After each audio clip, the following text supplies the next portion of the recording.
All right, everybody. We're going to wait till all of the systems are functioning here. Takes everything a little bit of time to wind up. Some things are faster than others. Okay, I think we're good to go. Hey, everybody. Tina-Desiree Berg here, reporting for Status Coup News. It's this week's Friday version of Right Wing Insanity Report, where right wing insanity isn't always just for the right wing. So this week on the show, I'm excited to have Leila Charles coming in from Punch Up Pod. Welcome. Hey, how are you? I can't hear you all of a sudden. His campaign. Good. You Sorry. can't hear? Yeah, I can now. You cut out at the beginning, but Uh-oh. now I can hear you. Can you hear me? I can hear Uh, you. Yeah, there might be a little Tina, delay though. it did a weird delay. I think you need to refresh your screen like last time. Mine or Lila's? Yours. Okay, this is so freaking annoying. All right, hold on, folks. We're having some StreamYard issues again. I'll be right back. Apologies for that, but No. she was just introducing you. If you want to introduce yourself and sort of what you Yeah, got I'm going on. Leila Charles Leigh. I am the co-host with Pat the Burner of Punch Up Pod, which is a lefty, newsy, and boozy podcast weekly on Wednesdays at 5 p.m. Pacific time. We talk about, the goings on of the week, and we drink profusely, and we're like a drunk history meets The Daily Show kind of vibe. We take it all seriously, but we try to find some joy at the bottom of a shot glass. But I'm really happy to be here today. Tina and I are friends in real life also, which is, sort of rare these days that you actually get to see each other in real life. And we just saw each other at the Writers Guild strike 2 Fridays ago, which was funny. We ran into each other in a crowd of, 10,000 people or however many, and got to see each other, which was really nice. That's pretty impressive because I know how hard it is to find people in those crowds. I mean, yeah, crazy. I'm the cameraman for Tina, and I'll lose her during protests as I'm like following her the whole time. I mean, it gets pretty gnarly in there. I'm surprised you don't like kind of tie yourselves to each other, because it can be a little overwhelming. There she is. Is it in sync? For me, I hear you now. Yeah. Okay. Talk again. Yep, you're good. All right, let's start that again. For some reason, every time we have this happen a lot, where somebody comes in and then the audio gets disconnected from the video. StreamYard's a little glitchy. They have some work to do. They have some work to do, and we pay them, so they should do that work. Anyway, Sorry, folks. Tina-Desiree Berg here. Welcome to this week's Right Wing Insanity Report. We've got lots to talk about. RFK Jr. is running as a Democratic candidate in the primary. Yet he has a lot of right-wing ties, and he's sort of kind of getting people to vote for him and support him from different aspects of the universe. I would say that he's effectively using anti-vaccine rhetoric as a wedge issue. This is a belief system that did not start with right-wing extremists. It actually got its foothold early on in lefty, liberal, wealthy folks that, bought into the Andrew Wakefield mess, where there was some claims made about vaccines causing autism, which has been thoroughly debunked. It turned out that this particular scientist actually carte blanche made up data that just didn't even exist. But that's sort of where it got started, and it's just never gone away entirely. And RFK Jr. has become, a big spokesperson for the anti-vaccine movement. So I think that's where some of this is stemming from. But I don't think that's all of it. I do find it odd that you've got some people that are, generally pro Medicare for all, that consider themselves advocates of that particular issue, and they're even kind of supporting RFK Jr., even though he's come out and specifically stated in his interview with Crystal Ball that he does not support Medicare for all. So lots to talk about there. I wanted to open the show, however, with this breaking piece that just came out this morning in Rolling Stone. There's a little faux pas on this Super PAC's website that's supporting him, that sort of kind of gives the ghost away, so to speak. So this is last month. This is pro RFK Jr. Super PAC has deep ties to Marjorie Taylor Greene and George Santos. This is actually not surprising to me, but let's get into how they found this out, because it's kind of a funny story. All right. So last month, supporters of Robert F. Kennedy Jr.'s presidential bid created a super PAC titled Heal the Divide. On his website, the group, whose name is borrowed from Kennedy's own campaign slogan, advises voters that only Robert F. Kennedy Jr. can unite the nation to start healing America, and allows visitors to donate both in dollars and cryptocurrency, of course. There's nothing abnormal about a candidate getting a super PAC, even a candidate making a long shot bid like Kennedy's. What is abnormal, however, is that Kennedy is running as a Democrat in the Democratic primary, while the creators of the super PAC have a deeply pro-Donald Trump bent, including ties to ARC MAGA officials such as Marjorie Taylor Greene, George Santos, and Herschel Walker. FEC filings list Jason D. Bullis of RTA Strategy as its treasurer and use RTA's website and mailing address. In 2022, Green's campaign and leadership PAC, wait for it, Save America, Stop Socialism, SAS, paid the firm more than $372,000 for work on her 2022 congressional race, according to data compiled by Open Secrets. So the Georgia-based RTA, founded by political consultant Rick Thompson, also worked for Walker in his failed 2022 Senate race in Georgia. Thompson served as custodian for Walker's campaign committee, and Bowles worked as treasurer of the committee, earning the firm roughly $50,000, according to campaign finance records.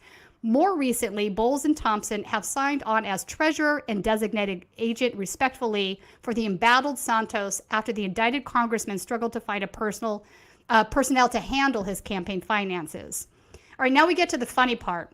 Reached by phone, Thompson declined to comment on the Kennedy super PAC. We have a strict policy at our firm that we don't discuss our clients, he tells Rolling Stone. And the Heal Divide site does not advertise its Republican backing. But a mistake on the group's website gives away its origins.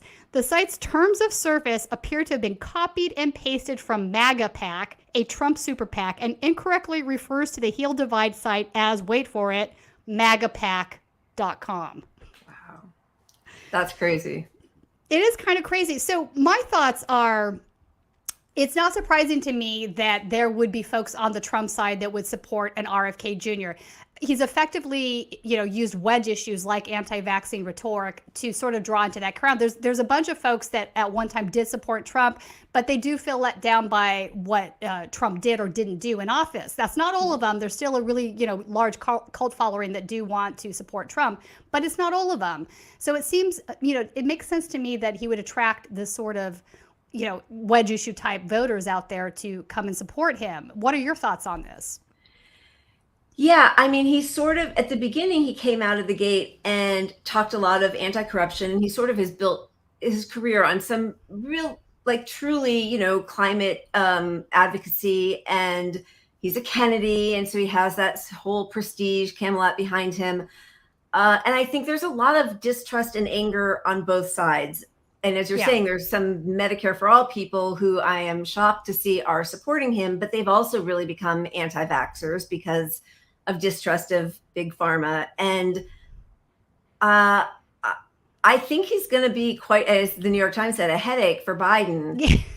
Yeah, that's true. I mean, Biden's his own headache, right? Biden did damage to himself all by himself. But I do think that he, he came after Marianne Williamson. He announced, and he, passed her by double digits very quickly. And I think he's, when pressed on it, though, it's interesting. But no, I break up the security state, but I'm still a supporter of people from the CIA. I do agree that Medicare for All is probably the way to go, but I'd never fight for it. It's not possible.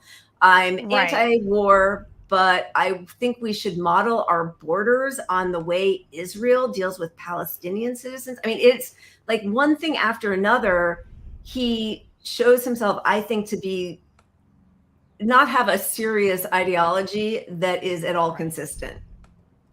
Right. So, that statement on the border and kind of sort of connecting to Israel-Palestine is really a devastating thing to say on two accounts, right? It's kind of sort of treating this very messy foreign policy situation as something that maybe is a little bit not so important. At the same time, it's saying basically we should treat our immigrants as domestic terrorists or some sort of a thing. It's really frightful. Truly. Truly frightful. So, Tucker Carlson did an episode I don't know. Did you watch this? He did an episode. I'm sorry to say I did not. All right, more or less defending, RFK Jr. Colin, did I send you the link to that?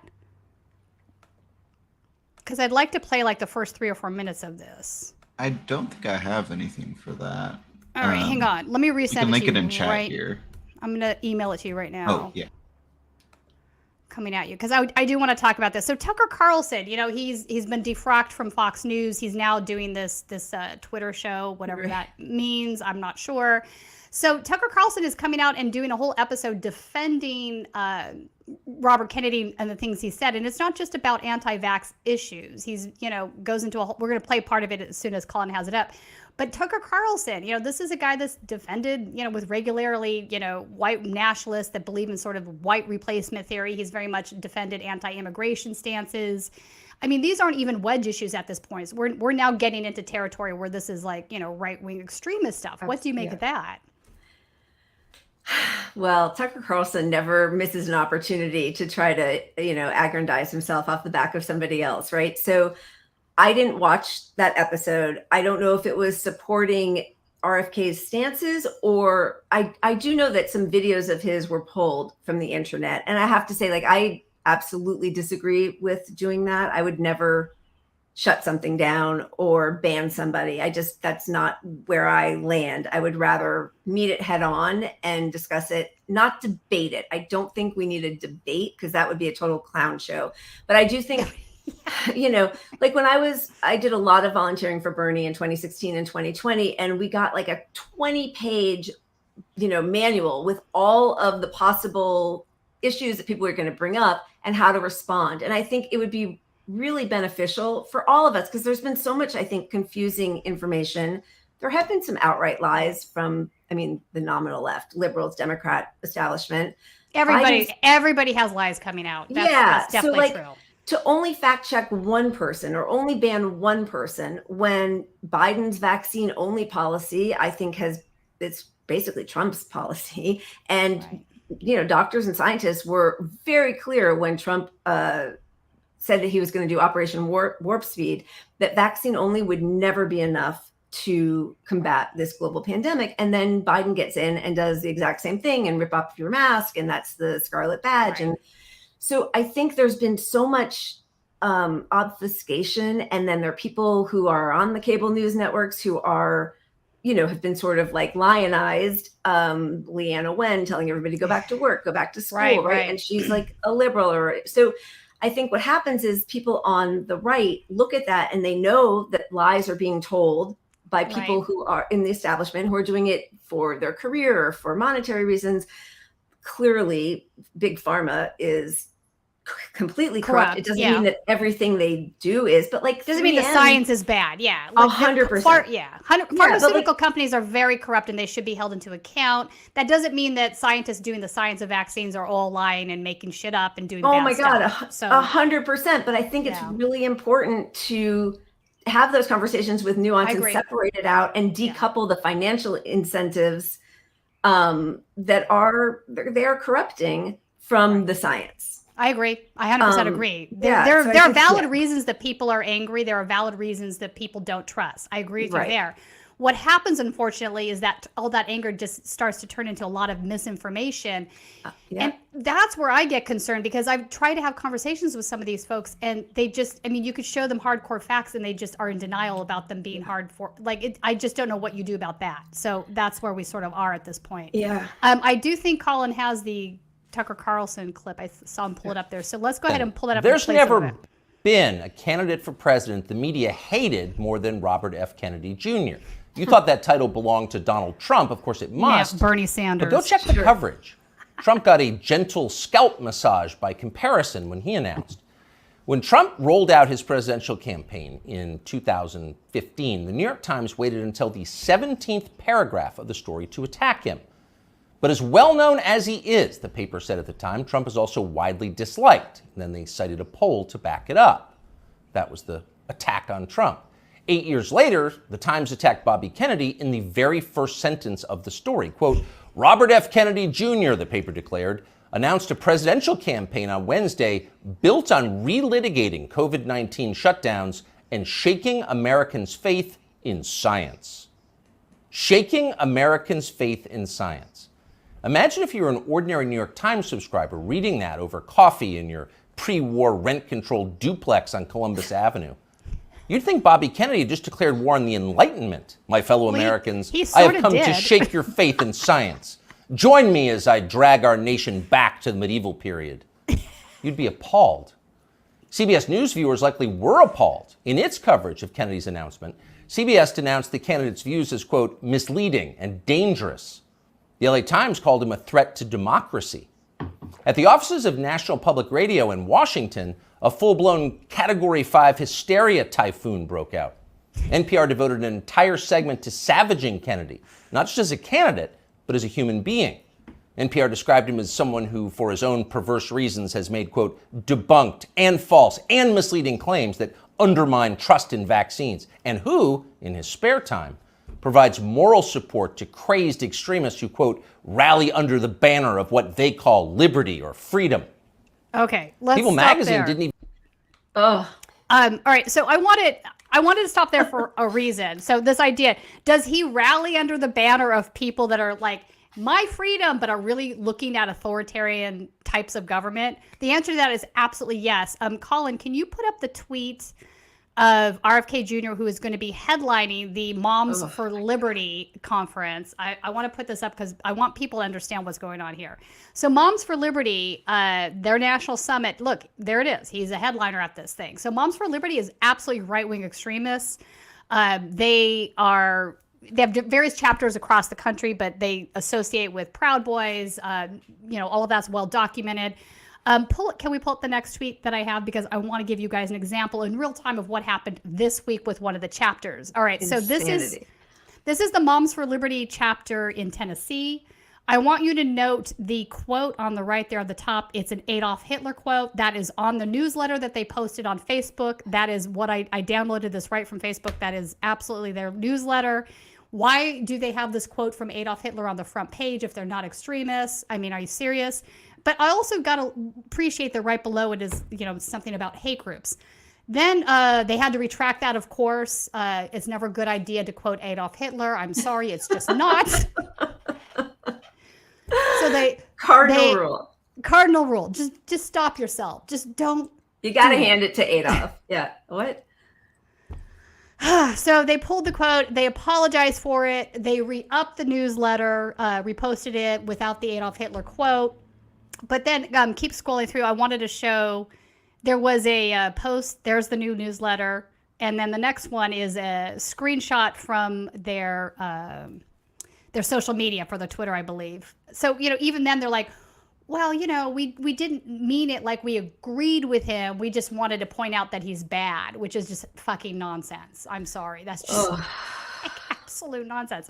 All right. So you tell me, if you're headlining. That's appalling. I mean, that's appalling. That should just end it right there.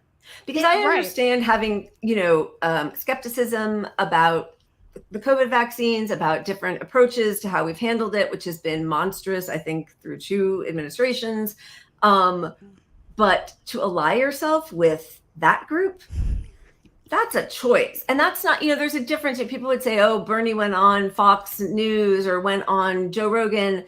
There is a difference between staying true to your policies and trying to bring in people without compromising yourself, which is what Bernie did, and had an audience full of fat Fox News doing a standing ovation for him, and headlining a group that's basically extremist group. Yeah. It's not the same. Going on Fox Media or any media site is, if you're a politician or a union leader, that makes sense to me. You obviously want to reach lots of voices. Yeah. Maybe you could even affect the way people think about things, change their opinions, whatnot. So that makes sense. This is an entirely different thing. You're correct. This is him going to a conference that is being put on by right-wing extremists. But here we are at this point where people don't want to acquiesce to what that word means or what that is, right? So, I've been covering what's going on at the Glendale School Board, and we've had homophobic people transcend on that school board for 3 weeks in a row now. One of them walked up to me at last Tuesday thing, and he's like, I have a problem with you framing us as right-wing extremists. And I'm like, all right, let's have that conversation. He said, you said right. And I'm like, am I wrong there, though? He said, well, nobody was here from outside of LA. I said, that's not true. You had somebody there from Fresno.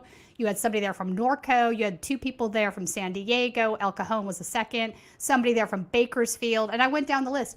And then he said to me, he's like, can you prove that? I'm like, yes, absolutely. I know exactly who these individuals are, where they're from. They won't deny it if you ask them. Yeah.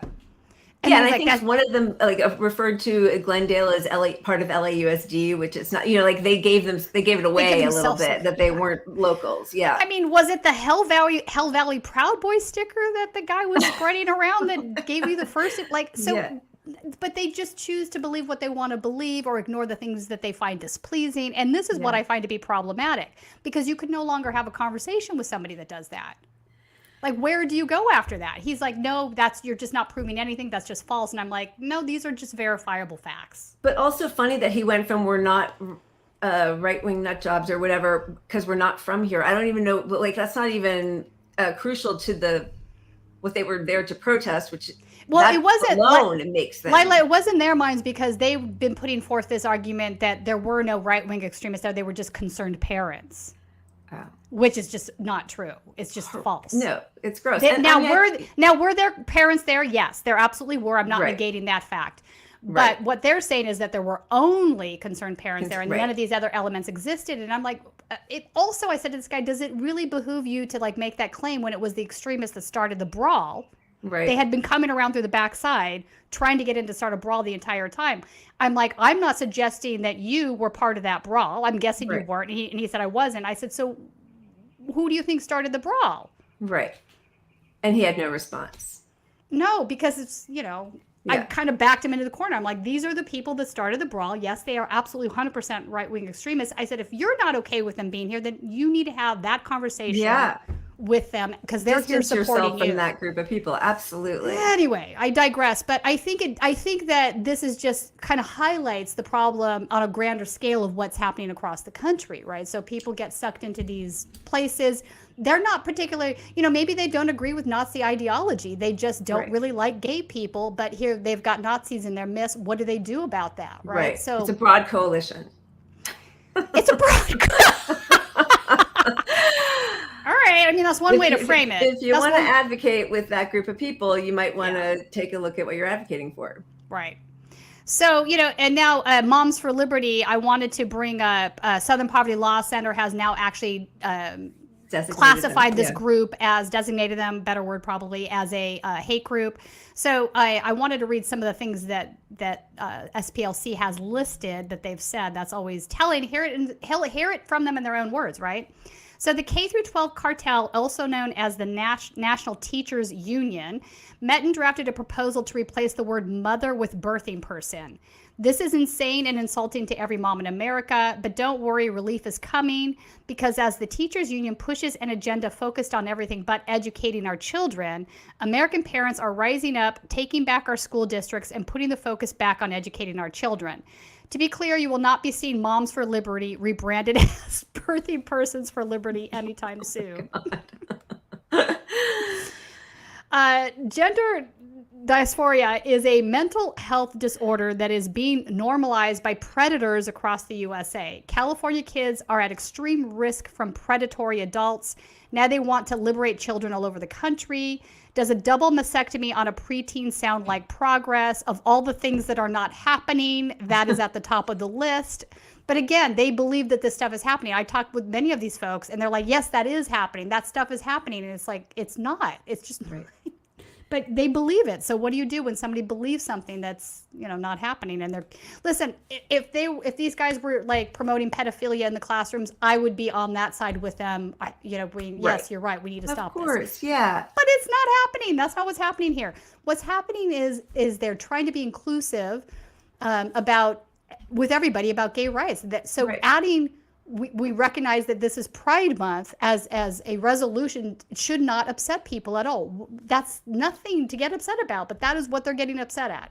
It's really interesting how trans has become a wedge issue, even among some, radical feminists we've seen. 100%. Right. So I think that also muddies the water. I mean, it shows how somebody like RFK can sort of straddle a line between the right and left on different wedge issues. And I guess to me, I feel like we're done with material politics. Everything is just virtue signaling or social justice issues one way or the other. And nobody's talking about, like, he's not going to fight for, he's not anti-war. He's not anti-war, no. He's not, like, none of the big policies, the material change that our country desperately needs. And so we're going to just keep parsing all of these, ideologies and social issues. And I mean, they're important. And of course, trans rights are important. I'm not saying that, but it feels like that's all both sides are actually running on right now. Like, Democrats can't even talk about Roe v. Wade anymore because they were supposed to codify it for the last 50 years and haven't. And so, like, now it's really just trans rights. That's all I hear either side talking about. Like, wow, if you're not voting for Biden, it's a vote. Even if you go Green Party, that's a vote for Trump. And think of what you're saying to trans people. Like, they just keep substituting one marginalized group after another, but because no one wants to talk about, they're all getting paid by the same people, basically. Yeah, no, it's the plutonymy doing a plutonymy. They absolutely benefit. We've had Walker Bragman to talk on about dark money for this reason, because I think the dark money that pours into these movements from the Tea Party forward, it matters because the wealthy, at least in this country, do benefit from all of this disinformation, 100%. Disarray, and anger, and they're extracting more wealth as they do it. And people pulling their kids out of public schools, right? I mean, the whole goal of, the charter, that whole charter school, destroy the public school system. Yeah, 100%. So you are correct. It works for both sides of the oligarchy. They're happy about this. The Bill Gates and the Waiting for Superman, or whatever that was, the Obama documentary that he loved, the charter schools. And the truth is that Democrats now are doing the exact thing that the Brownstone Institute and the Great Barrington Declaration wanted to do at the beginning of the pandemic, that liberals hated at the beginning, and now they're all on board, right? So, like, the corporate elite have won. They've captured everybody. Yeah, no, that's a good way to look at it. So let's turn a little bit to the lies and disinformation that he goes on podcasts, right? He was on Jordan Peterson, Joe Rogan, whatever. And these guys obviously aren't going to check anything he says. Number one, let's be honest, they don't have the ability to check anything he's saying. They don't. So they're just going to let him spew his stuff. Right. And a lot of it is just, easily fact checked by somebody that knows what they're talking about. So I wanted to pull in a video from Debunk the Funk. If you do not follow Debunk the Funk, I highly recommend it. He's been doing great work in this area. He is a PhD in microbiology, so he's truly an expert in this area. And he does a really good job, spelling out the issues in layman's terms so it's digestible and you can understand what he's saying. And you're like, okay, I get it now. So I wanted to play a clip from a recent video he did Joe Rogan's Worst Misinformation Yet, I think is the title of the video. But this is a clip where he's talking about mercury. Like, I can't believe mercury is still being discussed. I mean, I thought that was pretty clear that, well, I'll let him talk about it better than I will. Mercury as an element is not the same in every single chemical context. What do I mean by this? Well, take the element chlorine, for example. If you were to drink elemental chlorine, your stomach would convert it to hydrochloric acid, and it would eat your stomach from the inside out, and you would die. Why then is it okay to eat table salt, sodium chloride? Chemical context. Chlorine's properties are completely different depending on the chemical context. It's the same with mercury. In nature, the mercury that we find naturally in the crust of the earth and in fish is methylmercury. Methylmercury has very different properties than the mercury compound that is associated with vaccines, which is ethylmercury. Methylmercury is able to pass through the cell's membrane, and it is harder to metabolize, giving it a much longer half-life, meaning that methylmercury can accumulate in your body much more easily and cause damage. Ethylmercury doesn't have that problem. Not only can it not pass the cell membrane, but it has a much shorter half-life. Those are just the basic chemical differences that Kennedy completely misses in pretty much every single one of his interviews about mercury and vaccines. But if this is all you know about ethylmercury versus methylmercury, it's completely reasonable to ask, is ethylmercury associated with vaccines safe? But I have a little rule of thumb for you. If you have a scientific question like that, you can pretty much bet that scientists somewhere in the world have asked and tried to answer that question. In this case, scientists all over the world have already asked and answered that question. It's kind of what scientists do. We ask questions and answer them for a living. There have been large population-level studies using databases like the Vaccine Safety Data Link, looking at how thimerosal exposure, again, thimerosal is the mercury-containing compound in some vaccines, affects neurophysiological outcomes in children at ages 7 to 10 years. They find that thimerosal-containing vaccines are not associated with deficits in neurophysiological functioning. These findings are repeated in several different studies. These studies have not just been done in the US by the CDC, but all over the world by different groups of researchers belonging to different institutions and universities. Before I move further, it's worth mentioning that thimerosal is no longer an ingredient in childhood vaccines. It was removed as an ingredient in 2001. All right, so we're having conversations about something that is not even in play anymore, which is kind of wild. But he's right. So this is how you can get sucked into misinformation that you don't understand, right? So it matters what form it is, right? Salt, why is salt bad and the other thing good and the other thing bad? They're both the same compound, right? So, So these things do matter. And if you don't have a science background and somebody lies to you about it and it sounds good, you're going to get sucked into this misinformation world, right? I understand how this happens. Right. So it's really important, I think, that there's guys like this guy out there doing that, saying, hey, wait a minute, I get why you could get misled in this way, but let's understand this for what it is. I wanted to look at two other parts of his interview, his takedown, I should say. So one of the things that RFK Jr. says, and a lot of people say this, not just RFK Jr. says, is that drug companies are protected from all liability, right? But wildly, that's not true, and he's going to explain to us why. But also, I thought it was wild to find out that RFK Jr. is actually suing multiple pharma companies for vaccine injuries. Like, he has his own lawsuits against them. So doesn't that sort of make it untrue prima facie? Yeah, I mean, he's just really cherry picking stuff, because I know we've talked about this, but that the two COVID mRNA emergency authorization vaccines, I think that there is like a 75-year those are separate for some, but that's separate. Right. And as you said, you could still sue for fraud. And I mean, it's really unfortunate, because it really, I think, is illustrative of his dishonesty. Because if you were being disingenuous, exactly. If you were fighting for people, you would want them to have the truth, the facts, so they know actually, because people are sometimes vaccine injured, absolutely. And I think what he's doing is dangerous, because when you lie like that and you make people feel like they have no course to respond to the injustices, they're going to get even more stirred up and angry. I mean, he really feels like he is riling up a certain energy in a group of people, which could turn ugly. Definitely turn ugly. So I want to play this next clip, Colin, where Debunk the Funk talks about RFK being involved in dozens of lawsuits against pharma companies over vaccine safety. Because what? Because Reagan caved in, and it wasn't just Reagan, it was the Democrats. My uncle was chairing the health committee at that time, and the Democrats also went along.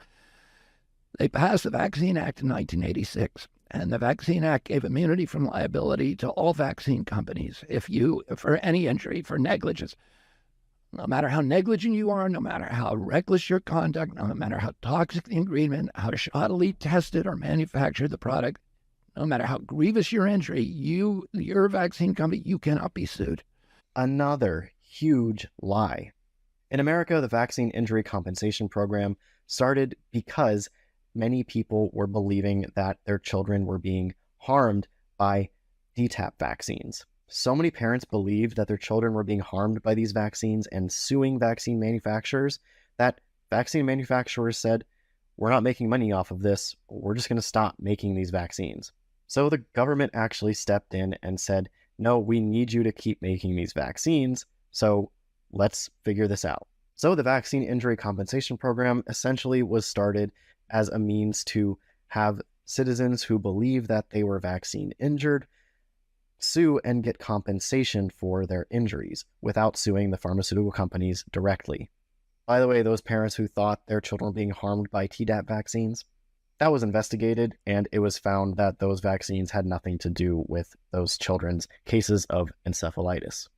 But to get to the meat of Kennedy's claim here, Nothing in the Vaccine Injury Compensation Program or any relevant law says that vaccine manufacturers are immune from negligence or fraud. They certainly are not. Don't believe me? Well, Kennedy knows that he is lying because he himself has sued Merck multiple times over their HPV vaccine. He is suing vaccine manufacturers because he claims that they are committing fraud and negligence. He's doing what he says isn't allowed. Yeah. I don't know why that just makes me laugh. Also, I wanted to pull this up. So this is from this health website. It's kind of explains this a little bit more. In the U.S., the National Vaccine Injury Compensation Program is a no-fault program that compensates people who are found to have been injured by certain vaccinations. It doesn't, this is the key part, it does not prohibit people from suing vaccine manufacturers, but people can only pursue legal action against manufacturers after exhausting their options through the VICP. So you can still, to flat out say you cannot sue these companies is just false. It's just false. That's it. Nothing more to say there.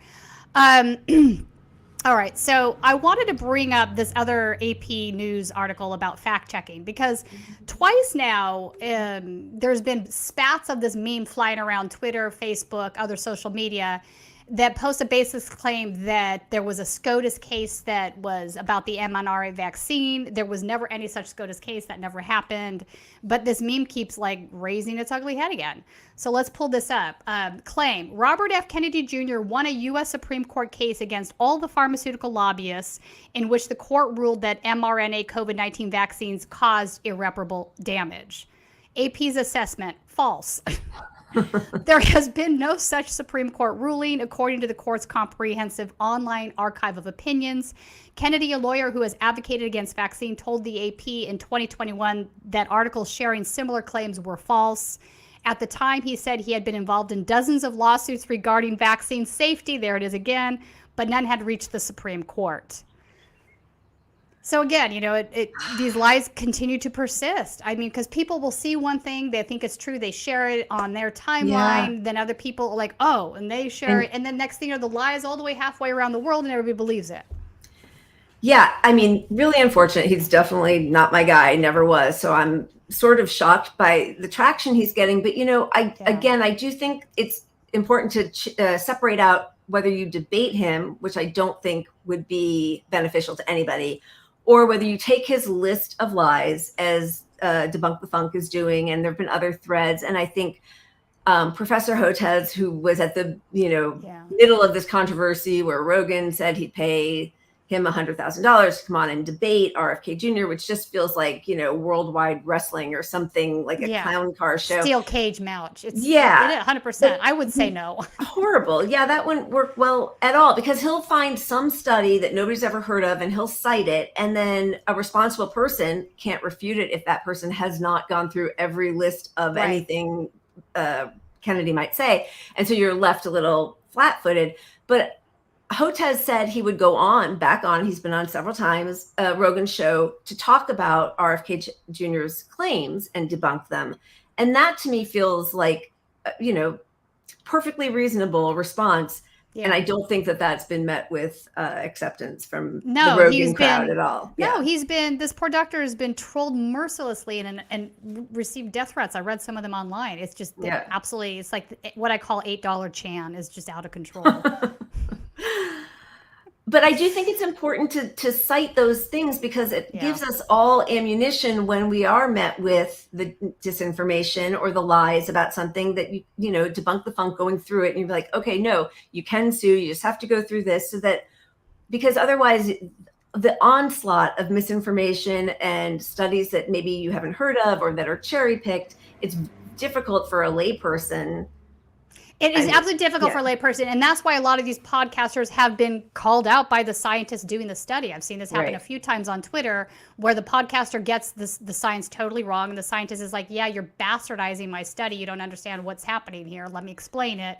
And if they're a reasonable person that's not disingenuous, they will listen to what that scientist says, apologize, retract. But unfortunately, that never happens because these guys are all in it for the clicks. They don't care. But God, it even seems like corporate media also. I mean, I'm sorry sorry. No, but, 100%. Like, yeah. Like the Cochrane study that they said masks don't work. That's not what the study said. That's not what the study said. Yeah, I agree. And they even came out with a retraction and a further explanation of what they were trying to say about mandates. And still, I see it cited by, LA Times about how we have to, the urgency of normal. And even the Cochrane study said, so it's like these lies, once they've been put out there, get so much more attention than the retractions or the, extra specifications. Right. You're correct. And oftentimes the retractions are never even seen. So it's unfortunate. Yeah. So I wanted to go back a little bit and talk about the origins also of, I mentioned this at the start of the show that the anti-vaccine crowd did not start with right-wing extremists. It started on the left with wealthy liberal elites, and what happened with this false claim that vaccines cause autism that's been debunked for decades. That the scientist responsible for that, Andrew Wakefield, has been defrocked. He admitted to lying about the data, whole hog making it up, in fact. So, but here we are. And this is a prime example of it. That claim still persists. Even now, 13, 14 years later, this is crazy to me. How is this still persisting? So I wanted to go back in time and look at how that sort of took traction to begin with. So I want to pull up this article from The Nation, written by one Joan Walsh. She was the editor at Slate at the time. So full disclosure, Joan Walsh has me blocked on Twitter. Me too. I was going to say I've been blocked by her since 2016. She was a diehard still with her, and she did not like me being for Bernie. Yeah, I asked her some mundane question or something once, and she basically insinuated I was a Russian spy or some shit and blocked me. It was really wild. I'm like, special place in hell for those of us. Yeah, I know. Yeah, crazy. I think it's because we're women. Yeah. Yeah. I'm like, stop spreading lies about Bernie Sanders. It's really simple. You guys all have it. I call it Sanders derangement syndrome. It's a thing. Yeah. Anyway, I digress. I just wanted to disclose that. Right. But I do think what she says here about the situation is important because she's owning her part in this. She was part of how this thing took off, right? So just another RFK Jr. lie. I know because it's about me. I edited Kennedy's error-ridden piece on the vaccine autism link, which Salon later retracted. We caved to the truth, not Big Pharma. And I should mention this wasn't just Salon. It was also run in Rolling Stone, who also took the piece down. All right. So I've been doing my best to ignore the farcical presidential candidacy of Robert F. Kennedy Jr., his noxious views on vaccines, the origin of AIDS, the alleged dangers of Wi-Fi, and other forms of junk science deserve no wide hearing. Polls showing he's favored by 20% of likely Democratic voters over President Biden are almost laughable as Kennedy's views. It's early. He's got iconic American name recognition, and there's almost always an appetite among Democrats anyway for anybody but the incumbent. Is that true? I don't know. His lies have been thoroughly debunked by Jude Legume at Popular Info, Michael Schur at The Washington Post, Naomi Klein in The Guardian, and Brandy Zadrozny at NBC News. But I've come to believe I have a responsibility to write about Kennedy because of my own shameful role in sending his toxic vaccine views into the public discourse. I was the Salon editor in partnership with Rolling Stone, who 18 years ago published his mendacious, error-ridden piece on how thimerosal in childhood vaccines supposedly led to a rise in autism, and how much public health officials covered it up. From the day deadly immunity went up on Salon.com, we were besieged by scientists and advocates showing how Kennedy had misunderstood, incorrectly cited, and perhaps even falsified data. Some of his sources turned out to be known crackpots. Shocking. It was the worst mistake of my career. I probably should have been fired. Yeah, you should have been fired. But once Rolling Stone founder and then editor Jan Wenner was on the Wenner was on the Salon board at the time, that wasn't going to happen. Rolling Stone had taken responsibility for the arduous task of fact-checking, a process that I learned later was less than thorough. You think? I had only been Salon's editor-in-chief for 4 months. We dutifully and increasingly, anxiously and ashamedly published correction after correction, which is true. So this piece, they had correction. They finally just pulled the whole thing down because it was just all wrong. At the time, I thought that was the responsible thing to do, leave the piece up, but assiduously correct it in the name of transparency. But as subsequent articles and books continued to debunk Kennedy's conspiracy theory, it felt irresponsible to leave it up. 6 years later, so this thing was up for 6 years. Right. 6 years later, in 2011, my successor as editor-in-chief, Larry Lauerman, in consultation with me and others, decided we should take it down. So this thing was up for 6 years, and it shouldn't have been. It should have been pulled immediately. Right, or the correction should be at the headline, like this has been debunked. Something. It should have been total retraction though, Leila. Total. I mean, honestly, take it down. Put a retraction up saying we're sorry, we thoroughly pulled the article. Yeah. So I think it's important to understand this. So again, this is why right-wing insanity isn't just for right-wingers. Yeah, no, it's true. When my kids were little, it was all my Democrat friends who were like questioning childhood vaccines and saying, no, I object to, like the preschool. There were tons of parents who just decided they weren't going to vaccinate their children. That's right. It was a liberal thing for a very long time, not a right-wing thing. And like pockets in the Pacific Northwest that had very early on resurgences of measles and, old-time childhood diseases that we thought we had eradicated. Right. True. We're going to see polio back at this rate, which scares the shit out of me. Yep. All right. So Joan Walsh is not the only one. I want to turn now to Jake Tapper, who is correcting the record about another false claim that he feels has been made about some exchange that he had with Robert Kennedy. Let's put up, this is CNN Politics. RFK Jr. is rated error, correcting the record about yet another false claim he just made. So I want to scroll down. We don't have to get into all the beginning of this again. Blah, blah, blah, blah. Let's go flashback to 2005. Kennedy was co-publishing a piece on Salon.com and Rolling Stone. This is the same article we were just talking about, with his spurious, since disproven claims about autism and vaccines. After amending the story with 5 significant corrections, more than significant, huge corrections, Salon.com ultimately took it down. Rolling Stone too removed the piece, but with less transparency. But again, it was up for 5-6 years, which is insane. As Seth Mnookin wrote for Scientific American in 2017, Kennedy made his name in the anti-vaccine movement in 2005 when he published a story alleging a massive conspiracy regarding Thimerosal, a mercury-based preservative that had been removed from all childhood vaccines except for some variations of the flu vaccine in 2001. In his piece, Kennedy completely ignored an Institute of Medicine immunization safety review on Thimerosal published the previous year. He also ignored the 9 studies funded or conducted by the Centers for Disease Control and Prevention that had been taking place since 2003. Among the many, many errors, as CBS News reported, Kennedy's Rolling Stone article originally said that the link between Thimerosal and the epidemic of childhood neurological disorders is real. But since the Lancet retracted the original piece of research that made that link, and since the British Medical Journal then revealed that the study wasn't merely a mistake, but an outright fraud, the entire notion that vaccination and autism are somehow linked has been thoroughly debunked. So this is true. This is the Andrew Wakefield thing that they're talking about. Right. So this guy, whole hog, made data up. Yes. Yeah. Totally debunked. Just made shit up. Jenny McCarthy had a large microphone and ran with it. Yeah. And a lot of liberals followed her. I think part of the problem is we have a country with very few regulations, completely captured by big business, big pharma. We allow chemicals into our food, into our water. There shouldn't be. Yeah. There are real examples of chemicals harming people. That's the thing.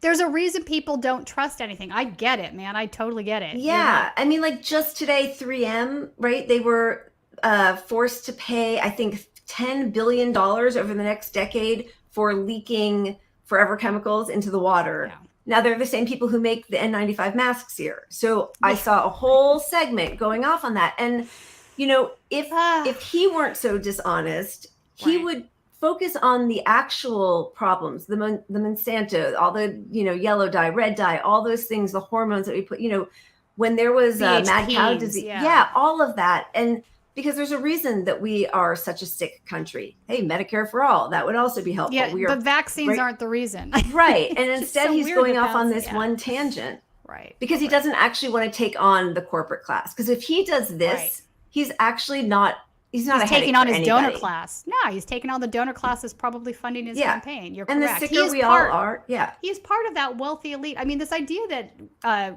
Kennedy is any sort of anti-establishment individual. Yeah. How do you make that claim when he is part of not only a political dynasty, but one of the wealthiest families in the country? Just I don't understand where that rhetoric even make sense to me. Yeah, all right. It's absurd. All right, so let's get back to Jake Tapper, because that's actually not what this piece is about. He's opening with that because that led to him setting up an interview on the piece with him. So he was just on Jordan Peterson. Yeah, so he went on Jordan Peterson to talk about this incident, and that's what Jake Tapper's taking aim at, is that he lied in the Jordan Peterson interview. Okay. All right, so in Kennedy's bizarre retelling a few days ago, the relevant parts at 27:55 into the interview, I worked with him for 3 weeks doing this incredible documentary, Jake says no and no, about his Rolling Stone story. Please note he makes zero mention of the article having since been retracted and disappeared. And then the night before the piece was supposed to run, he called me up and said, the piece just got killed by corporate. I didn't say that in any way, and the piece wasn't killed.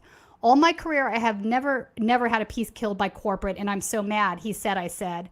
But I hadn't. I had been at ABC News for 2 years. I had plenty of pieces killed. Not once did corporate play a role in the killing of any of them. RFK Jr. has been misrepresenting the content of this call for years. I told him we're holding the story for a day. Now in his retelling, a 2-minute piece was an incredible documentary. A few days of work was 3 weeks. One remote interview was with me, was working intensely with him, and a piece that got delayed 1 day so we could interview some actual experts on it is a piece that got killed. So obviously, Robert's making this into a bigger deal than what it was. Right.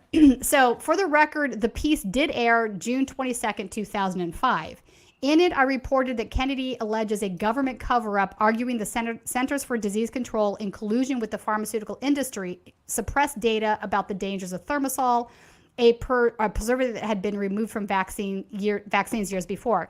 Kennedy points to these minutes from a CDC meeting 5 years ago in which doctors expressed concern about a study that seemed to indicate a link between thimerosal and neurological problems, but the CDC argues that that study was unfinished at the time, and it subsequently concluded that there was no link. So anyway, this is just one more exaggeration about something that somebody is fact-checking their experience on. And listen, you might not like Jake Tapper, but I don't think that changes the fact that this is probably an accurate rendition of what happened. Right. So I also want to talk about other claims that he has that I find to be entirely problematic. So there was a video kind of floating around Twitter last week that basically he was making the claim that there was something in our water that was causing kids to become trans. He's playing all the hits. He's playing all the hits. He thinks Hep B is problematic. I want to play this clip actually from Debunk the Funk because I think people need to hear this. He apparently thinks that Hep B is just something you get from immoral behavior, just desserts, right? You're either sleeping with seasoned prostitutes, that's his words, not mine, or engaging in compulsory homosexual sex. Let's play this clip. It's very disturbing, I think. These huge levels of depression and despair, loneliness in kids. And I don't think that there's a single cause to it. And I think blaming it on, depression about climate is probably oversimplistic. And in fact, I think a lot of the problems we see in kids, and particularly boys, it's probably underappreciated that how much of that is coming from chemical exposures, including a lot of the sexual dysphoria that we're seeing. They're swimming through a soup of toxic chemicals today, and many of those are endocrine disruptors. There's atrazine throughout our water supply. Atrazine, by the way, if you in a lab put atrazine in a tank full of frogs, it will chemically castrate and forcibly feminize every frog in there, and 10% of the frogs, the male frogs, will turn into fully viable females able to produce viable eggs. If it's doing that to frogs, it could. There's a lot of other evidence that it's doing it to human beings as well. Okay, totally insane. Before we get into that one, though, I want to play the other one on Hep B, too. I have 2 clips for this. This one's that was his own, obviously, thing that was circulating on Twitter, and this one's from Debunk the Funk. The vaccine schedule, immediately after they passed the Vaccine Act, exploded because all these companies were rushing to get new vaccines onto the schedule. Many of them for diseases that weren't even casually contagious, like ridiculous diseases that are in that, like hepatitis B. Why would you get hepatitis B from from sharing needles or from like going to a really seasoned prostitute or from sort of compulsive homosexual behavior. Did he say diseased prostitute or seasoned? I couldn't make that up. Oh my God. But diseased, you could probably inserted that instead. And compulsive homosexual behavior. Yeah. Wow. Yeah. Again, it's so unfortunate because he takes the beginning part, which is we are poisoning our people in this country. Absolutely. We just saw it happen in East Palestine. And then after that, we saw one happen every day after that. We're poisoning the water. We're Flint poisoning still the air. has no clear. Flint. Yeah. So like there all are very is, real world examples of this that you could focus on. Right. And then he goes off into these like weirdo whack job. Okay. So, but why do you think that is? So, I mean, and this is the real question, isn't it? Why doesn't he focus on Flint? Why doesn't he focus on East Palestine? Because he doesn't actually want to stand up to corporate power. I agree. He doesn't want to stand up to corporate power. Also, he is sort of whistling into the direction of people that are anti-trans by making this claim, isn't he? Right. If it's all just social or what? Yeah, sorry, wedge issues, social issues. Yeah. I mean, he does not want to take on compulsory homosexual behavior, seasoned prostitutes. Yeah. This is an argument that you would see like a Christian nationalist make, right? Yeah. It's your just desserts that you got Hep B because you engaged in immoral behavior. Yeah. That is what I hear from that clip. Yeah. Never mind that there are a million other ways you can get Hep B. I mean, let's like not even. I just think it's a mistake to think of him as an anti-establishment candidate. I agree. There's no part of him that is anti-establishment. He says certain words that, whistle to the crowd, to different demographics. But in the end, I have a feeling he's just going to support his good friend Joe anyway. He's running in the Democratic Party. He knows. Yeah. But, liberals and the Democratic elite do themselves no favors by their sort of smug adjectives as they describe him. Instead, they should just say, it was dishonest that he said this. We've known for 20 years that the Marisol has been removed from childhood schedules. Like, just do that. You don't have to call him a whack job because is he any more of a whack job than Biden? I don't think so. No. Right? So like different stripes of whack. Yeah. And like we can all Biden's been a 40-year liar. Every time he opens his mouth, he says some absurd untruth. So like once you get on your high horse about that sort of like his character sort of stuff, then you're playing in that like low ground where everybody feels dirty instead of just, however, the problem is if you're only going to fact check RFK and not do that to Biden or Trump or whoever, and then you're in the business of always having to anybody that you have not corrected the record for, you are sort of implicitly saying that person's being honest. And so then that also comes with problems. I mean, it's difficult to do that. It really, it's adding to the environment that we're in. The things that you're naming now, I agree, are really problematic. They are what's adding fuel to the disinformation in our society. People are angry. They don't trust, the public trust, which is so essential for, organizations like the CDC to function properly, is at an all-time low. And it's really problematic. And they did that to themselves. Yeah, often they really did. I can't disagree with you on that. So I wanted to put up a Flight Chomper Fly. Thank you for the super chat. Colin, can we put that up? Because I think it kind of is perfect.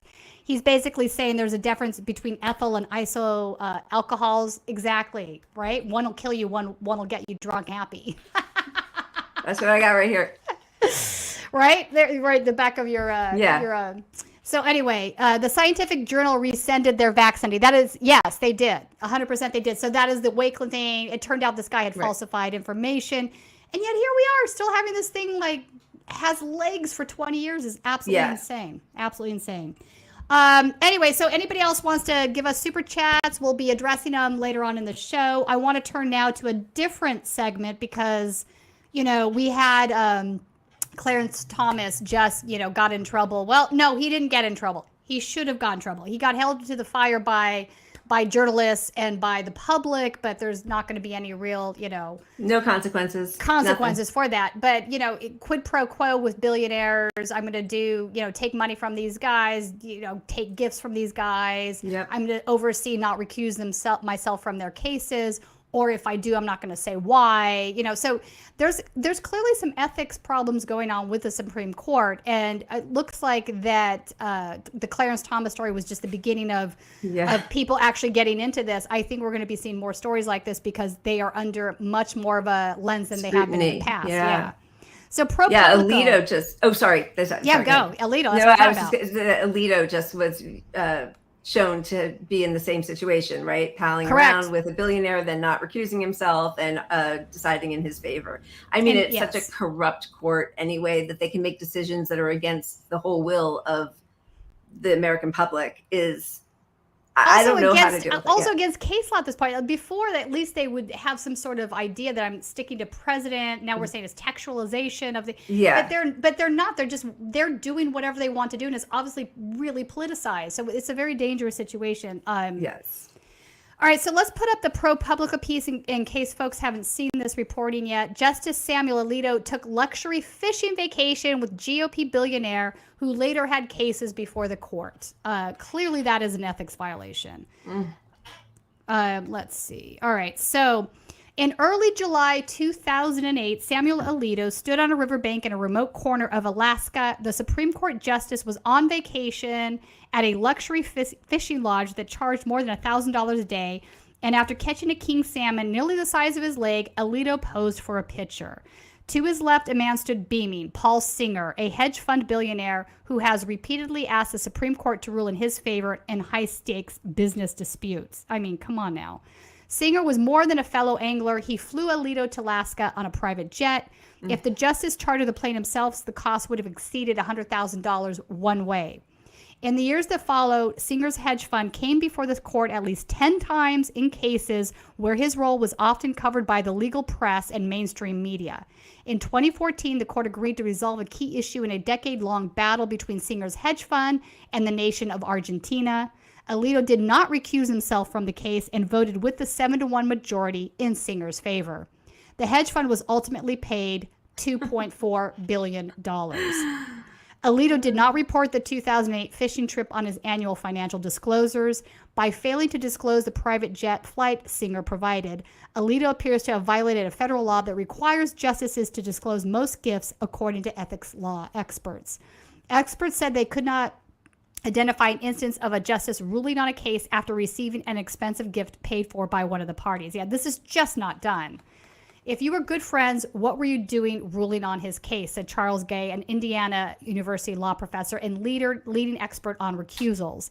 And if you weren't good friends, what were you doing accepting this, referring to the flight on the private jet? Justices are almost entirely left to police themselves on ethical issues with few restrictions. So well. Yeah, exactly. On what gifts they can accept. When a potential conflict arises, the sole arbiter of whether a justice should step away from a case is the justice him or herself. So, again, this is very similar to what we saw with Clarence Thomas, taking private jets. Also, we have Leonard Leo, who is involved with both of these deals. If you remember correctly, for folks that have been watching the show, he's with the Federalist Society. He's had a really strong hand in getting these extreme right-wing justices appointed to the court. He's been working on this for decades now. I wanted to pull up Senator Whitehouse. He is from Rhode Island, the senator from There was a video, he was on the Lawrence O'Donnell show, and I want to play this clip for a minute so people can hear what he had to say. Justice Alito is the latest Supreme Court justice trying to live like a billionaire and apparently violating disclosure rules in the process. Yeah, I mean, you've got all the basic food groups here. You've got the right-wing activist billionaires who care about outcomes at the court. You've got a Federalist Society justice. You've got wildly extravagant gifts. You've got untoward and probably illegal secrecy. And for the cherry on top, you've got Leonard Leo, the billionaire's court fixer, arranging the deal. You just can't make this up. Yeah, Leonard Leo, once again, he's at the center of all these things, it seems. But wait, Leila, there's more. My cup runneth over with the corruption.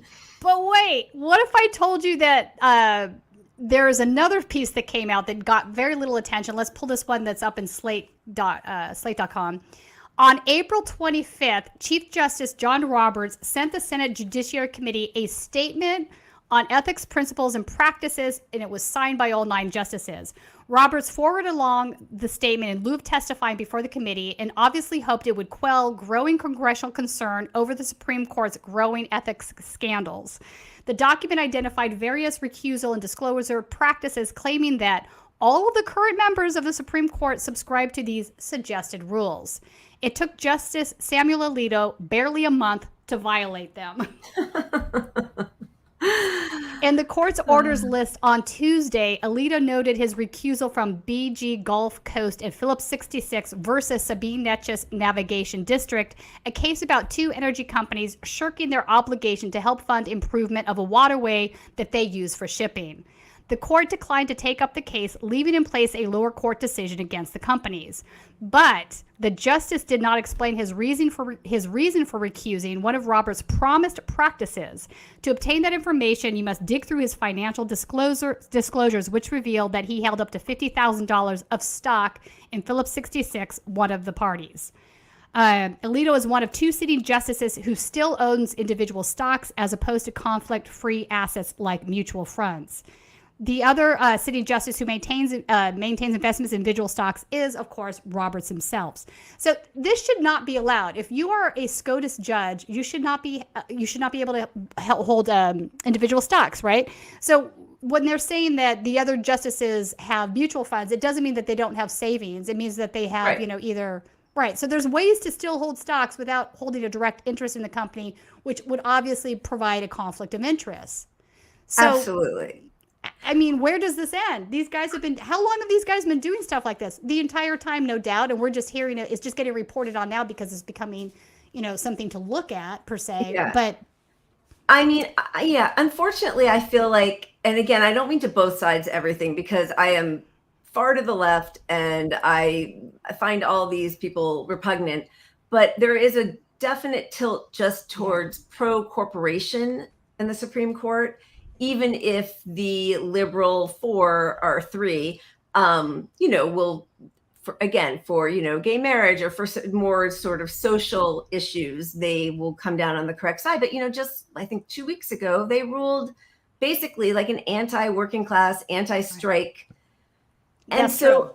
I feel like, the corruption, and again, I'm sorry to both sides, but it runs so deeply on both sides. And I remember when like Hillary Clinton got $20 million for a book or something, and people were like, well, why? If that's what she's going to be, if that's what they're willing to pay, that's what you take. And, her speeches, and then Barack Obama and his Netflix deal. And it just feels like that is just the path that all these people who are supposed to be public servants go. Well, yeah, no, it is. Power. Power rewards power, and it's a never-ending cycle of power and money, right?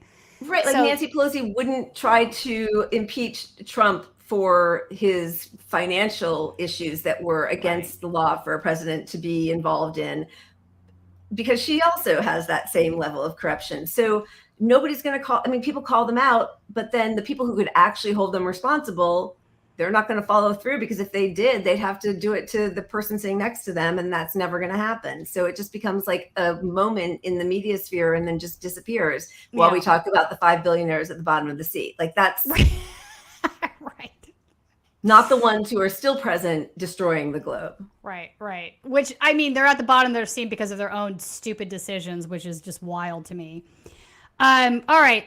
Now we come to the part of the show that's always my favorite, and it's the right-wing insanity roundup. So this, Leila, this is where I play some crazy videos of things that happened out there this week in right-wing insanity world, and we have a good reaction to it, or a not so good reaction to it. So the first one I want to bring up is the Glendale School Board. I was there, so they terrorized the school board again. All these homophobes. 3 weeks in a row we've been doing this. 3 weeks in a row. A fight did break out at the end. I had actually, just to give some background, I was not there for this fight because I didn't feel safe. I wanted to leave.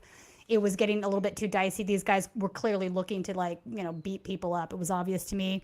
And in fact, when I was leaving, I walked to my car with somebody else. He went to his car. I went to my car.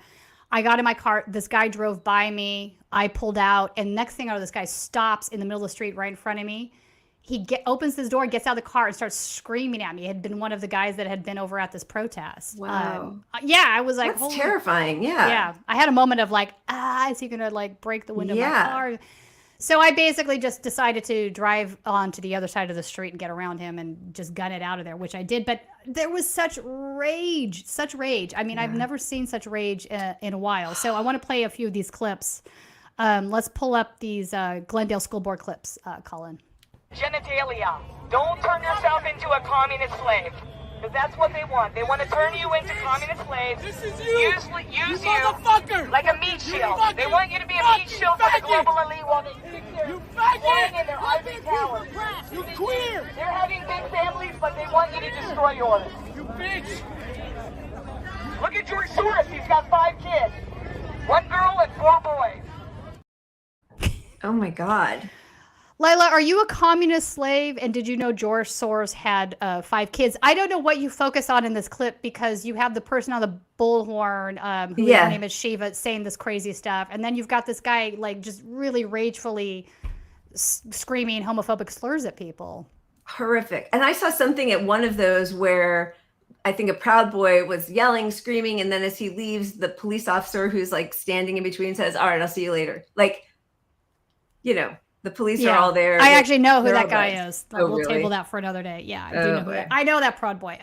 Let's play the next clip. You have a crazy.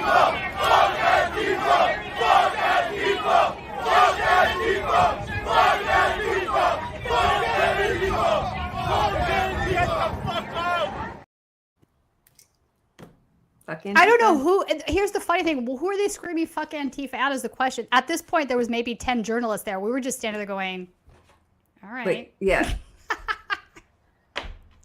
Well, because what, do they film it and then show it to galvanize support amongst their groups back home? No, they're like, just they froth themselves up into this rage is what happens. Yeah. I've seen this happen before. And then when there's nothing left to like, take the rage out on, like they want to start a fight with somebody, which is why this guy got beat up in the alley after I left. All right, let's play the next clip. It's crazy. Sexual life. Small children don't understand. Keep your deviant sexual life away from our small children. You're sick. You're demented.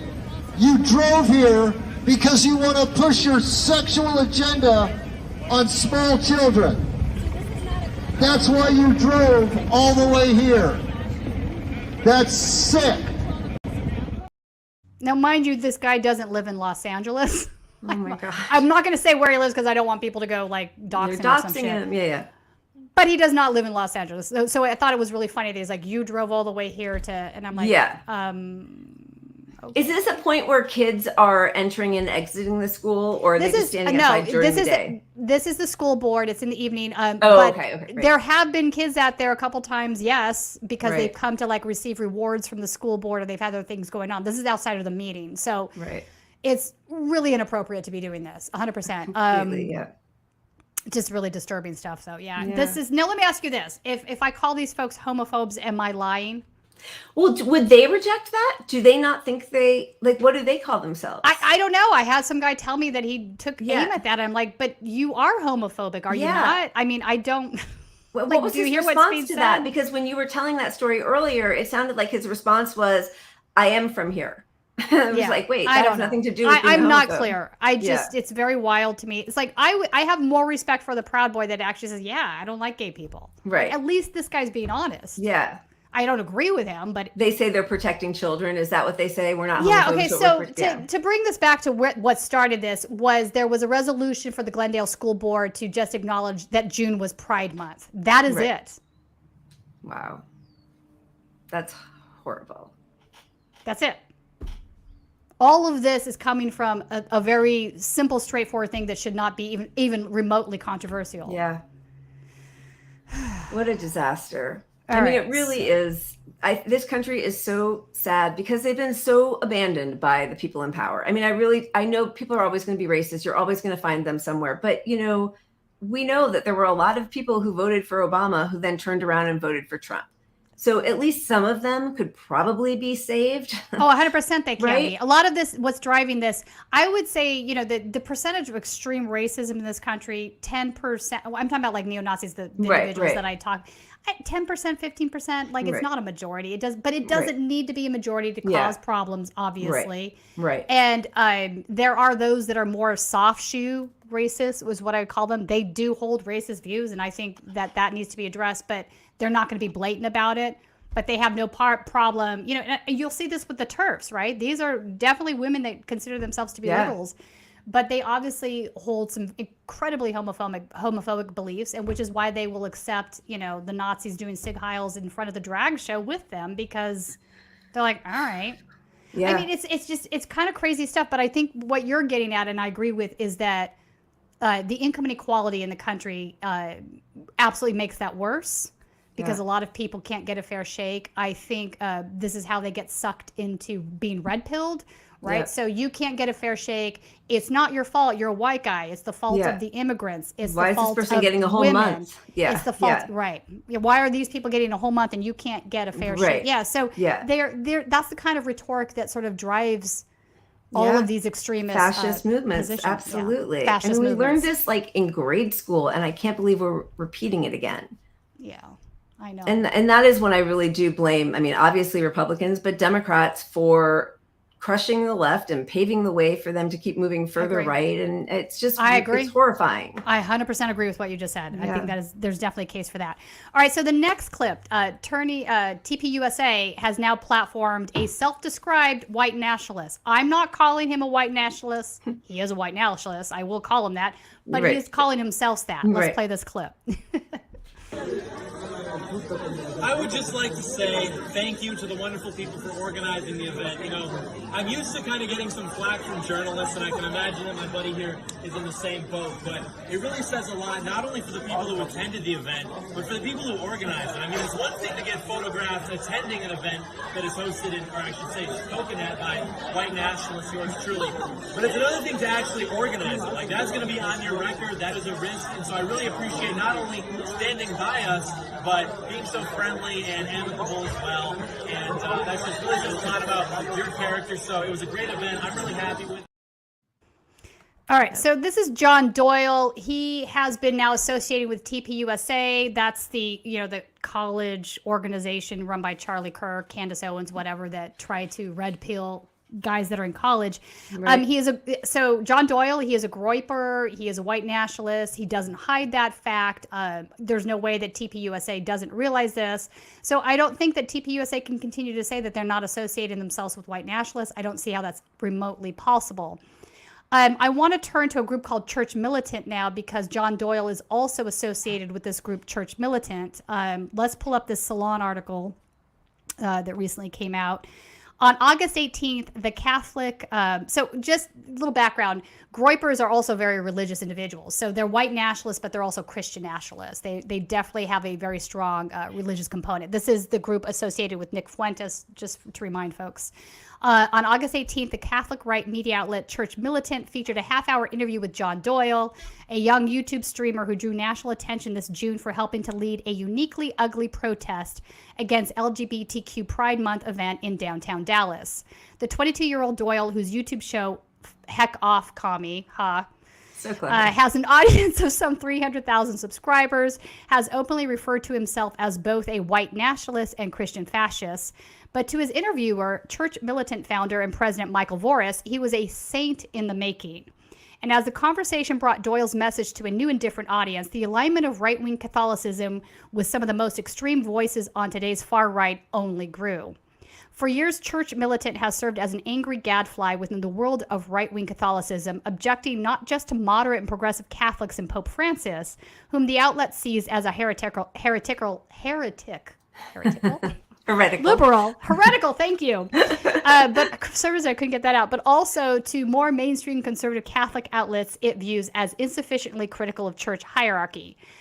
For his part, Doyle is a prominent member of online far-right youth circles aligned with the white nationalist American First Groyper movement and its leader, the gleefully racist and anti-Semitic live streamer Nick Fuentes, with whom Doyle led a Stop the Steal protest in 2020. All right, so you get the picture on who this guy is, who Catholic, who church militant is. The reason I also want to talk to Church Militant is because they sponsored a protest this week in front of Dodger Stadium that Jack Posobiec was at. Right. So this was a Church Militant event. They were basically protesting pride and the inclusion of the Sisters of Perpetual Indulgence, which is just a satire group. It's a gay group. They do actually mutual aid and all kinds of charity work. But But they're not really mocking religion. But they dress as like nuns and stuff, right? Like they're like kind of funny looking nuns. Yeah. So anyway, so they created this giant. I want to play a clip of this. That I went to, and Jack Posobiec, I could never get that out, was a speaker there, and he was saying some really gnarly stuff. So let's go ahead and play this clip.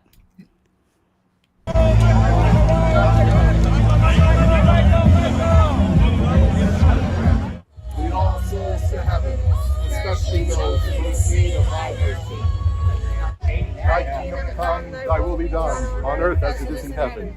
Give us this day our daily bread, and forgive us our trespasses, as we forgive those who trespass against us. And lead us not into temptation, but deliver us from evil. Amen. Mary, full of grace, the Lord is with thee.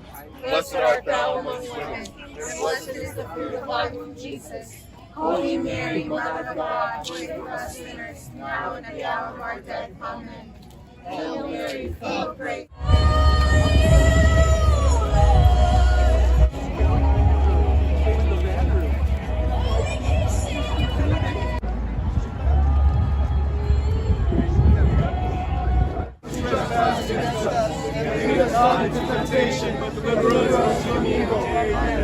Hail Mary, full of grace, the Lord is with thee. Blessed art thou among women, and blessed is the fruit of thy womb, Jesus. Holy Mary, Mother of God, pray for us sinners, now and at the hour of our death. Amen. Hail Mary, full of grace, the Lord is with thee. Blessed art thou among women, and blessed is the fruit of thy womb. Our God reigns forever, your kingdom reigns.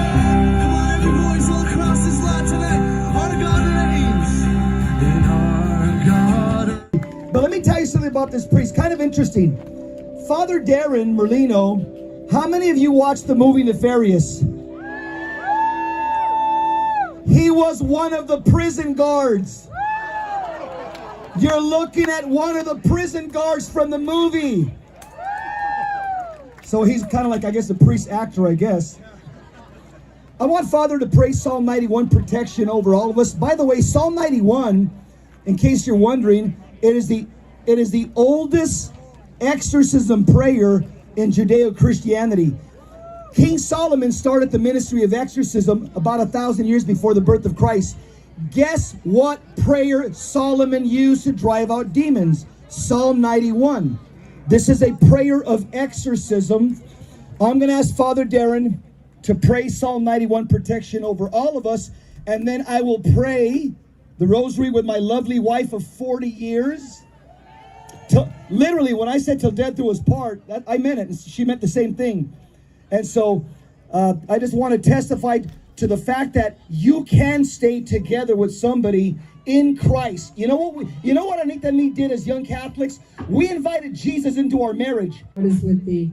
Blessed art thou amongst women, and blessed is the fruit of thy womb, Jesus. Holy Mary, Mother of God, pray for us sinners, now and at the hour of our death. Amen.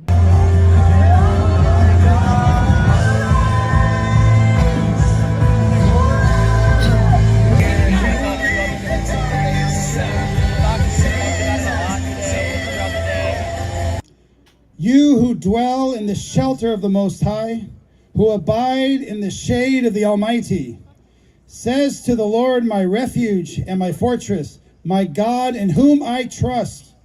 He will rescue you from the fowler's snare, from the destroying plague. He will shelter you with his pinions, and under his wings you may take refuge. His faithfulness is a protecting shield. You shall not fear the terror of the night, nor the arrow that flies by day, nor the pestilence that roams in the darkness, nor the plague that ravages at noon.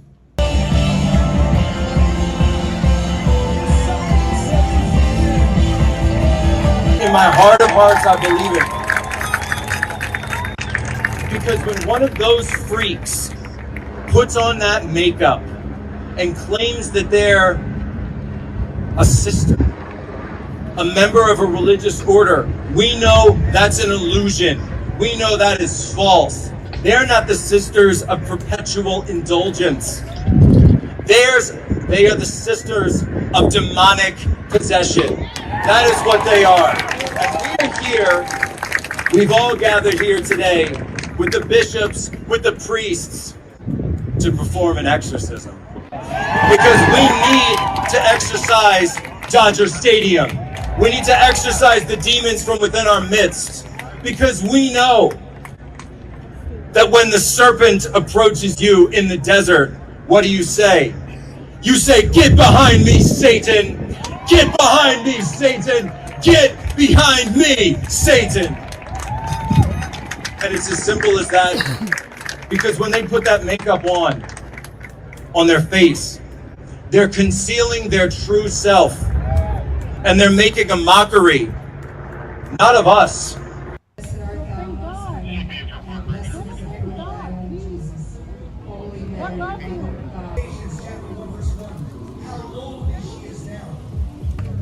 Hail Mary, full of grace, the Lord is with thee. Blessed art thou amongst women, and blessed is the fruit of thy womb, Jesus. You're supporting pedophiles!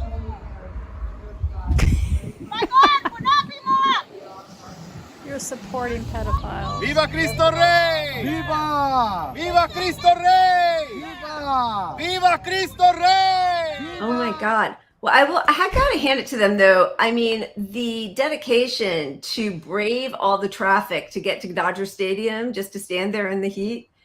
No, I'm joking. I'm shocked by how many people were there. Actually, there were a lot of people there. Quite a large crowd. Also, I just like I had to bite my tongue. How can you say you're supporting pedophiles if you're part of the Catholic Church with a straight face? And I'm being realistic right now. Yeah, I mean, how many sex scandals have you had connected to pedophilia in the Catholic Church? So many of them, where the church obviously covered up what was going on, moved the priests around so they continued to molest children. Yeah. And you're going to sit there and say you're supporting pedophiles to people that just simply want to go to a Dodger game?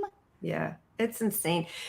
I was disappointed. I'm a Dodger fan because I'm in LA. You know, got to be. That Clayton Kershaw announced or let it be known that he was against having that one particular group, not against Pride Night, but having that group. Which I was like, oh, what? Just shut your that just seems silly to me. Why do you need to say that? And that he was looking. It was the local news, and he's looking forward to having Catholic night at the stadium. But you know, I lived in Italy for a while, and there's tons of spoofs and parodies with nuns, and then they take their clothes off, and it's like a little film snippet before the main film that you're seeing. That's allowable, and it's not like that you're tearing down everybody's family structure. It's religion. not. Yeah, it's most of the time it's comedy, right? Yeah. So, you know, and it's like also when they do this with drag, I'm like, there's nothing sexual about drag. It's a drag performance. It's comedy. It's dressing up in costumes. I mean, what about like the football players that put on cheerleader outfits at homecoming and like do fake like it's meant as fun. It's not supposed to be sexual. Like, come on now. I know. It's just wild to me that this sort of took off in the way that it did. So I wanted to tie that into, you know, obviously TPUSA is having this guy. He's associated with Church Militant.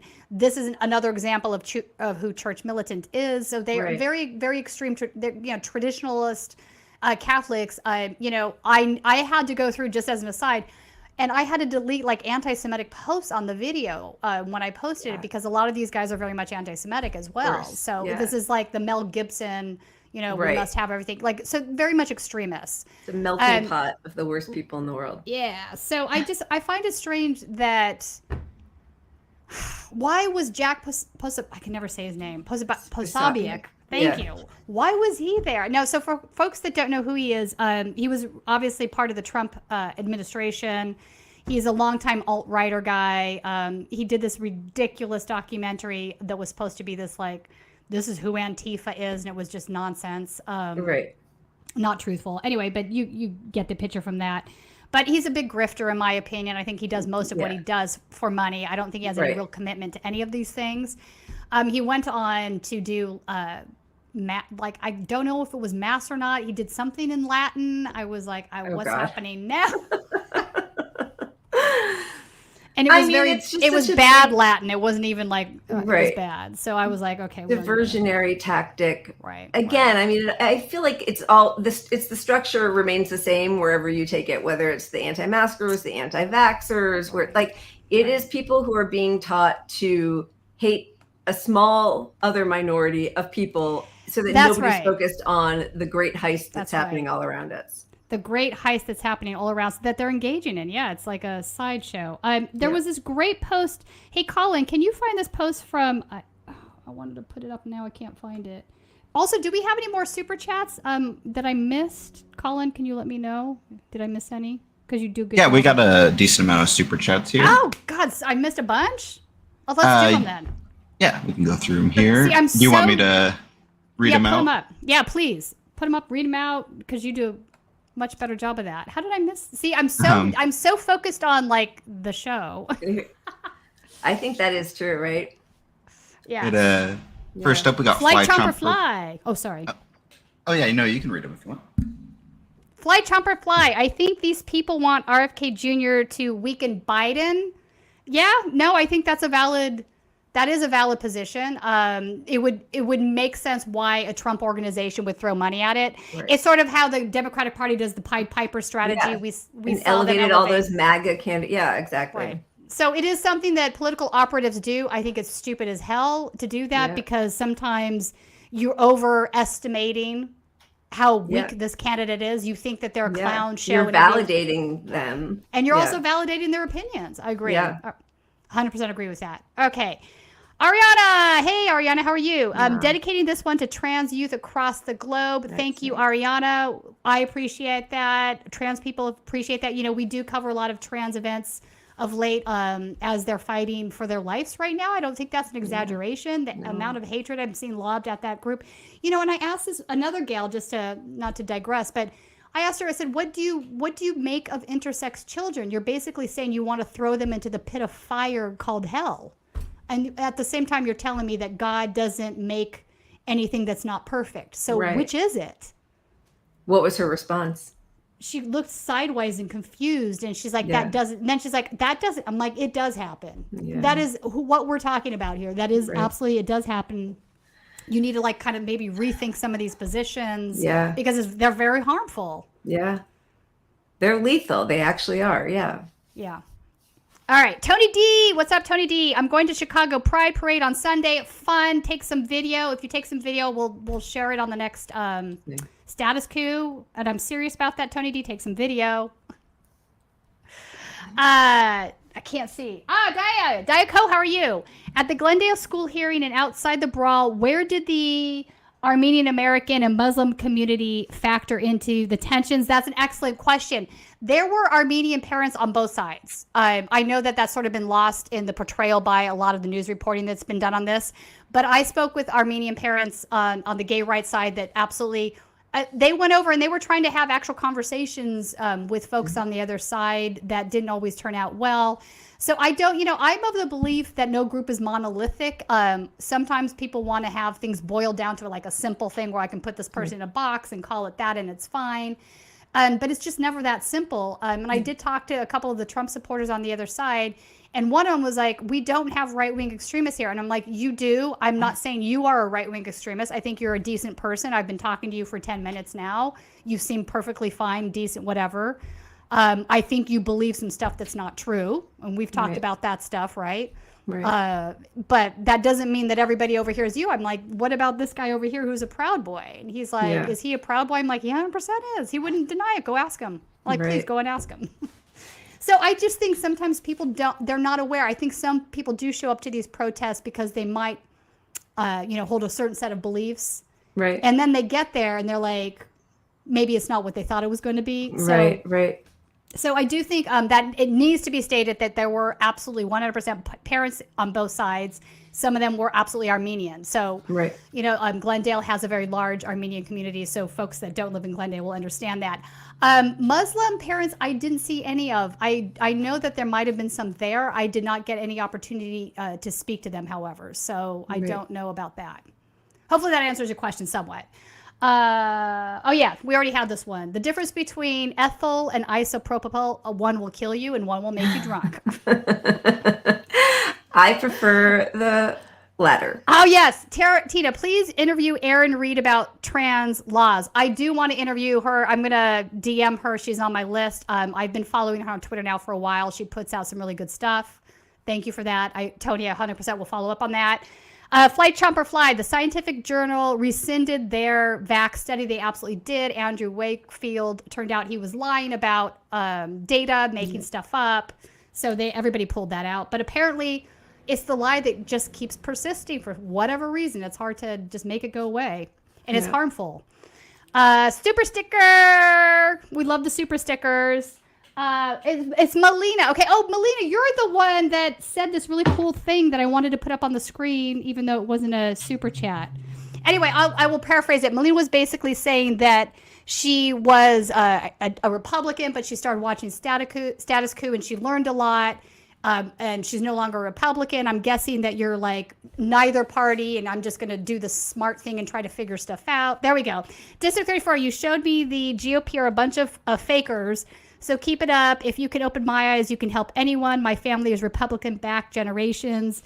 Indeed. We talked about this with humorists. We absolutely do have Republicans that watch our show, and I'm fine with that.